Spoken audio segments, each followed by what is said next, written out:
Doctor ইউনূসের, সেটা হচ্ছে তিনি তার জনপ্রিয়তা যাচাইয়ের একটা সস্তা নাটকের পথে উনি গেছেন, যে সবাই ওনার পায়ে ধরে ফেলবে, বিএনপি দৌড়ে যাবে, না না না আপনাকে ছাড়া তো আমরা মরেই যাব, দেশ ডুবেই যাবে। এবং হাসনাতের মতন, সার্জিসের মতন, আসিফের মতন বাচ্চা বাচ্চা ছেলেরা তারা সেনাপ্রধান সম্পর্কে যেরকম অপমানসূচক কথাবার্তা যখন তখন বলে, লেখে, আমরা চিন্তাও করতে পারি না। হাসিনার যেরকম পরিণতি হয়েছে এই অন্তর্বর্তীকালীন সরকারের তার চাইতে করুণ পরিণত হবে ইনশাআল্লাহ। এমনিতে তাদের আকর্ষণ অনেক কমে গেছে।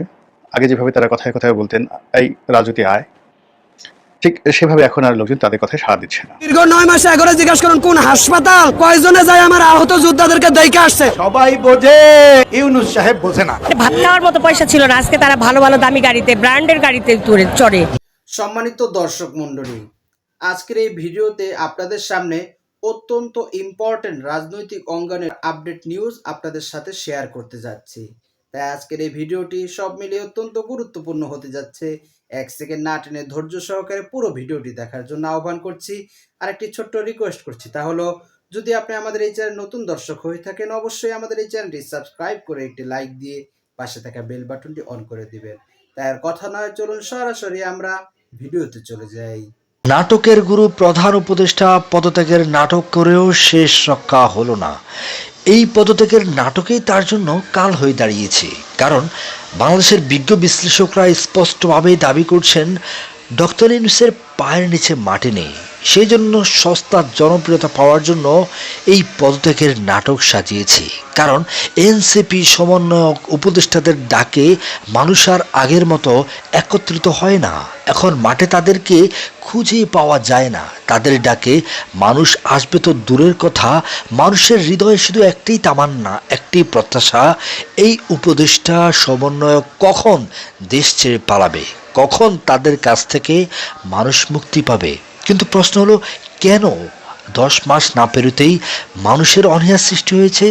হ্যাঁ, কারণ আছে। আজকের এই ভিডিওতে এমন কিছু তথ্য আপনারা জানতে পারবেন, যে তথ্যগুলো জানলে আপনি বুঝতেই পারবেন যে সমন্বয়করা অচিরেই দেশ ছেড়ে পালাতে বাধ্য হবে।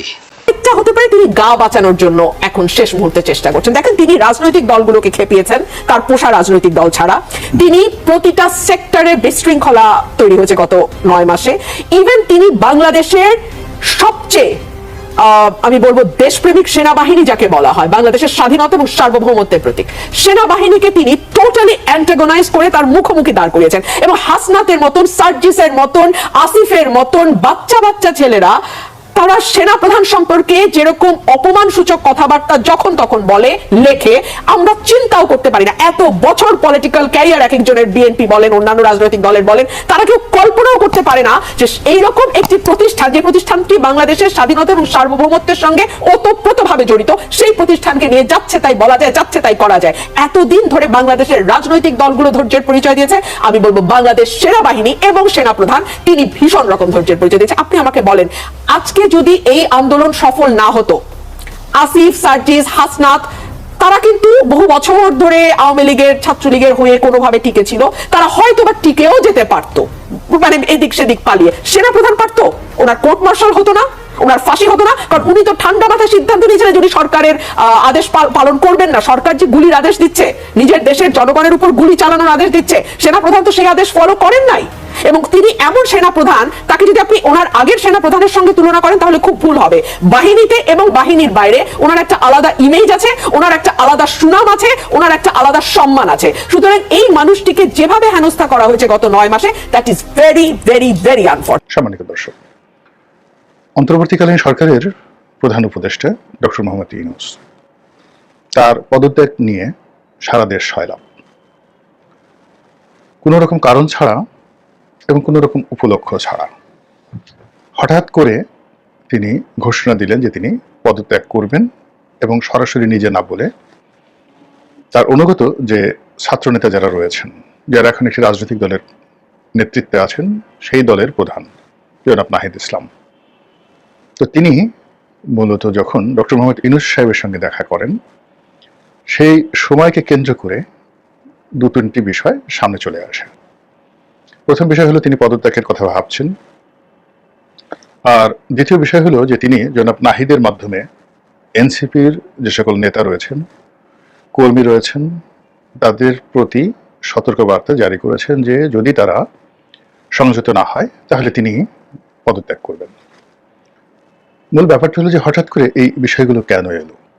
এর কারণ হলো, যদি আমরা সেই জুলাই আগস্ট বিপ্লবের পর থেকে আজ অবধি তাদের বিভিন্ন কর্ম এবং কাণ্ডকে বিশ্লেষণ করি, তাহলে দেখব যে নিকট অতীতে all on a sudden Awami লীগের নিষিদ্ধের দাবিতে যমুনা ঘেরাও এবং সেটি আদায় করে নেওয়া ছাড়া সাম্প্রতিক সময়ে তাদের বিরুদ্ধে যে সকল অভিযোগ ছিল সেগুলো ক্রমান্বয়ে কিন্তু কম ছিল। এমনিতে তাদের আকর্ষণ অনেক কমে গেছে। আগে যেভাবে তারা কথায় কথায় বলতেন এই রাজুতি আয়, ঠিক সেভাবে এখন আর লোকজন তাদের কথায় সাড়া দিচ্ছে না। আগে অনায়াসে তারা যেভাবে থানাতে, পুলিশে, অফিস আদালতে গিয়ে সমন্বয়ক পরিচয় দিয়ে তাদের অভীষ্ট যে লক্ষ্য, সে লক্ষ্য অর্জন করতে পারতেন, সেটা ঘুষ হোক, দুর্নীতি হোক, বদলি হোক, নিয়োগ হোক, মব হোক, সেই কাজগুলো অতি সম্প্রতি তারা পারছেন না। এখানে স্থান ভেদে তাদের এই ক্ষমতাগুলো জামাতের হাতে চলে গেছে, শিবিরের হাতে চলে গেছে, ছাত্র দলের হাতে চলে গেছে। সরকার যে নিজেই ঠিক মতো কাজ করতে পারছে না এবং তারা যে পদে পদে ব্যর্থ হচ্ছে, এই কথাগুলো কিন্তু এখন নিজেদের মধ্যেই আলোচনায় আসছে। যেভাবে চলছিল তাতে একটা ধাক্কা, রাজনৈতিক ধাক্কা, বিশেষ করে বিএনপির পক্ষ থেকে এবং সেনাবাহিনীর পক্ষ থেকে, তারপরে কিন্তু নড়ে চড়ে বসেছে উপদেষ্টা পরিষদ। এখন তারা নিজেরা যে আলোচনা করছে, সেই আলোচনায় আসছে যে তাদের নিজেদেরই নানা রকম ব্যর্থতা, যেমন বিশেষ করে জুলাই ঘোষণাপত্র বা সংস্কার, সেগুলি কি হচ্ছে, কত দূর এগোচ্ছে, এই ব্যাপারে পুরো উপদেষ্টা পরিষদই অন্ধকারে।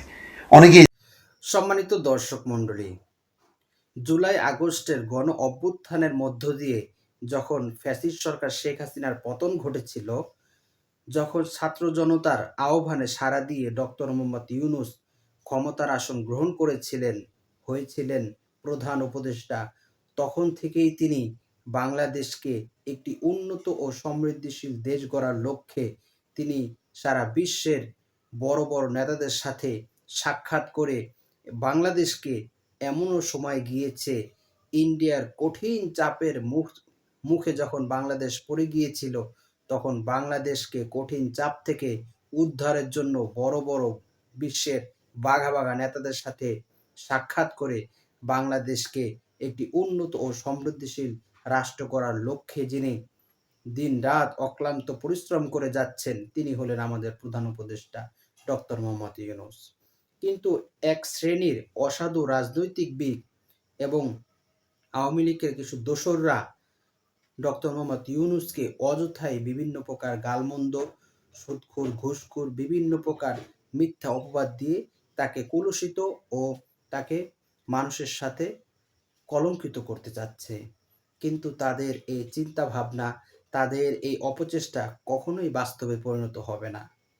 কেননা বাংলাদেশের 18 কোটি মানুষ ইতিমধ্যে বুঝে গিয়েছে যে কারা সত্যের পক্ষে, কারা ন্যায়ের পক্ষে আছে আর কারা অন্যায়ের পক্ষে, কে দুর্নীতিবাজ, কে ভালো ও সত্য একনিষ্ঠবান ব্যক্তি।